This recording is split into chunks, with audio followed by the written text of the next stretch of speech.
Ma vie a été une montagne russe depuis ma naissance. Vous pouvez penser que mon histoire est irréaliste, mais tout ce que je vais vous dire est vrai.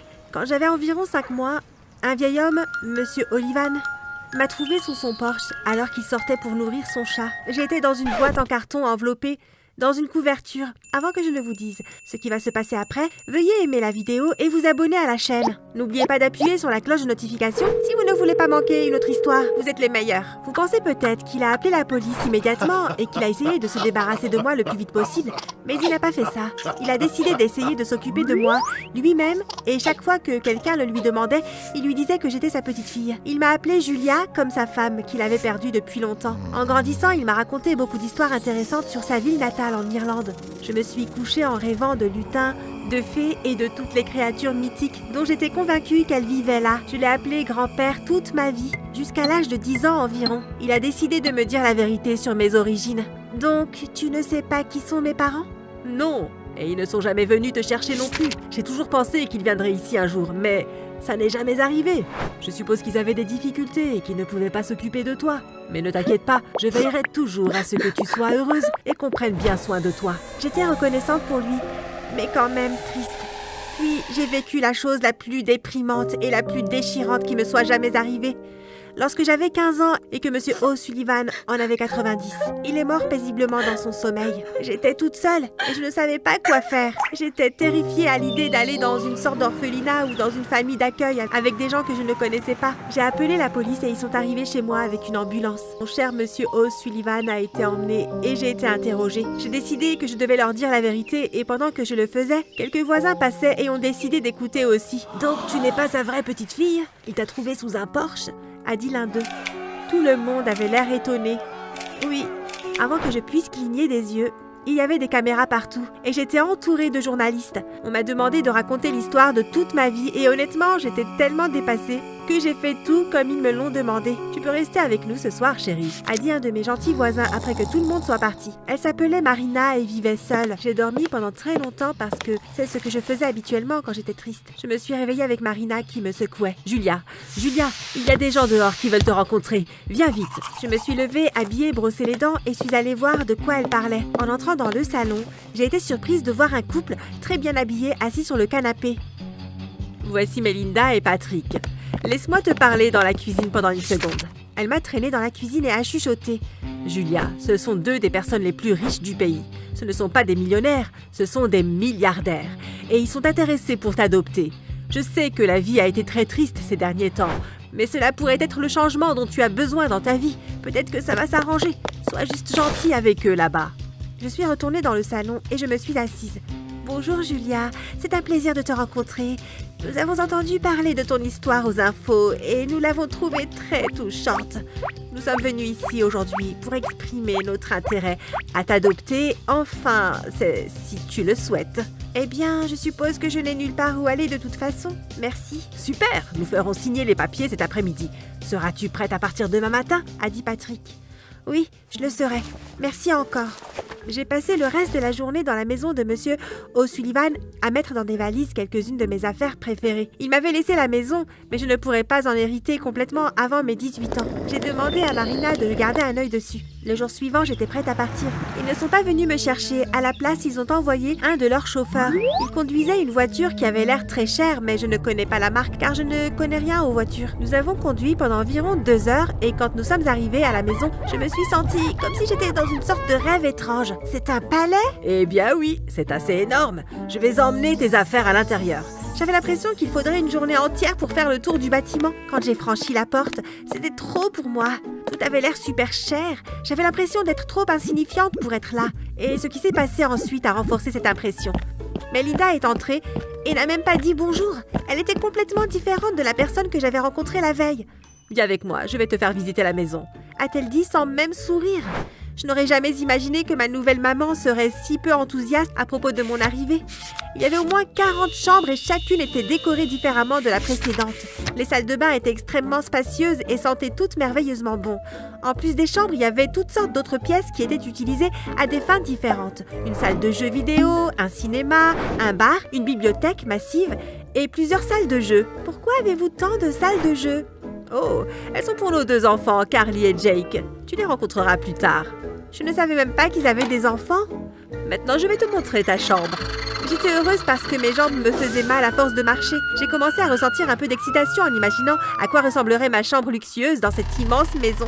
Mais on m'a emmenée au sous-sol. Je croyais que tu avais dit que tu m'emmènerais dans ma chambre. Ne soyez pas impoli, tu es une orpheline. Sois reconnaissante pour ce que tu reçois. Dans le sous-sol sombre, il y avait une petite porte qui menait à une minuscule chambre sans fenêtre. Il y avait un petit lit avec de vieux draps sales dessus, un bureau et une bougie. Ça sentait le moisi. C'était bien pire que ma chambre chez Monsieur O'Sullivan. C'est ta chambre. Je ne pouvais pas le croire. J'étais là, dans ce manoir appartenant à des milliardaires qui m'avaient adoptée et qui voulaient me garder dans un vieux sous-sol. Presque toutes les chambres à l'étage étaient belles et vides, avec une vue sur l'océan, mais je serais coincée ici. Quelle salle de bain puis-je utiliser? Dehors, il y a un puits. Tu porteras un seau jusqu'au puits et le rempliras, puis tu reviendras ici pour le nettoyer. Et tu reviendras ici pour te nettoyer. Il y a des toilettes pour les domestiques dehors. Tu peux utiliser celle-là. Oh, j'ai failli oublier de te montrer. Elle m'a conduite à un petit meuble à côté de mon lit. C'est ta réserve de nourriture pour la semaine. Il y avait du pain, des crackers, un pot de margarine et quelques pommes. Il y avait aussi 2 bouteilles d'eau. Tu veux dire que je vais devoir manger ici toute seule? Oui. À quoi t'attendais-tu? De manger à la même table que nous, les riches? Elle a quitté la pièce et est montée à l'étage. Je suis restée assise sur le lit pendant quelques minutes, totalement incrédule. C'était une farce? Comment ont-ils pu me traiter comme ça alors qu'ils avaient tant de choses?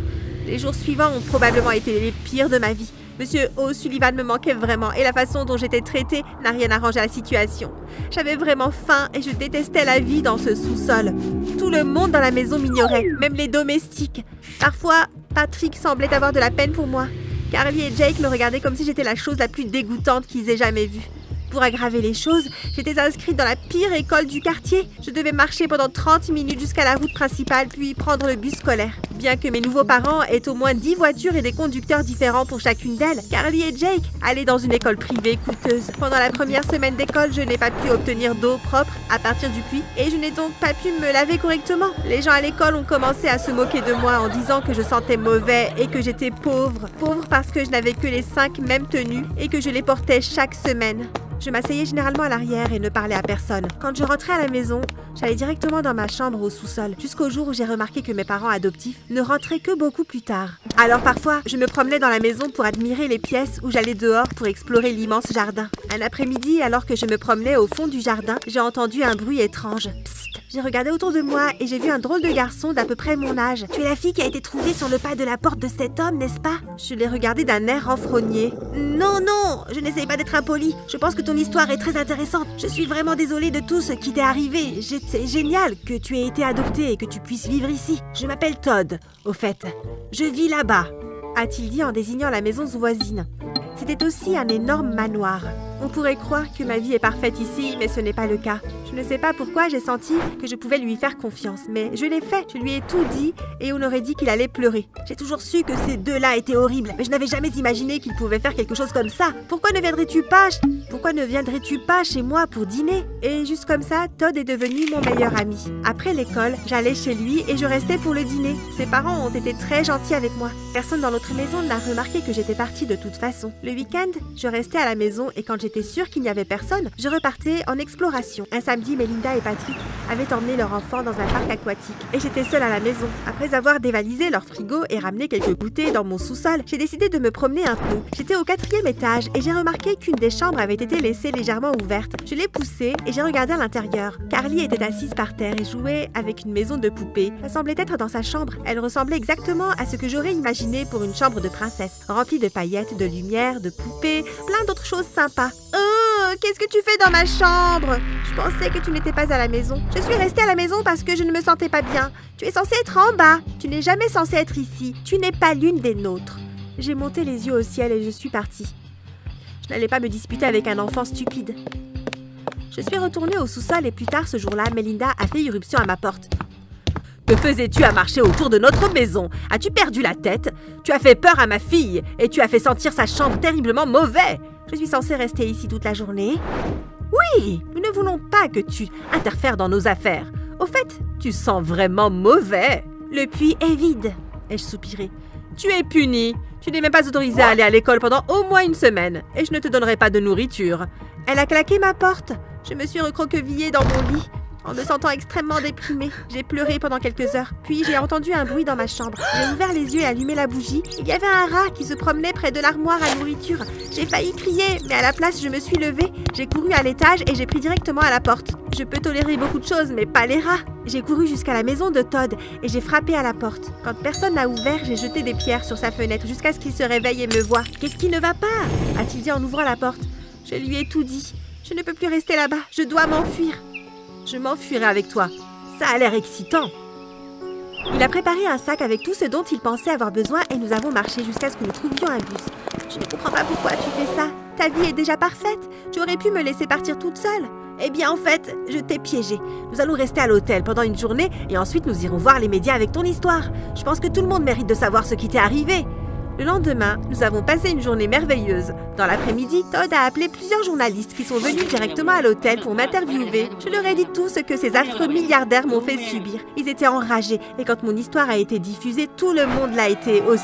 Nous sommes tous les deux retournés chez Todd où ses parents m'attendaient à bras ouverts.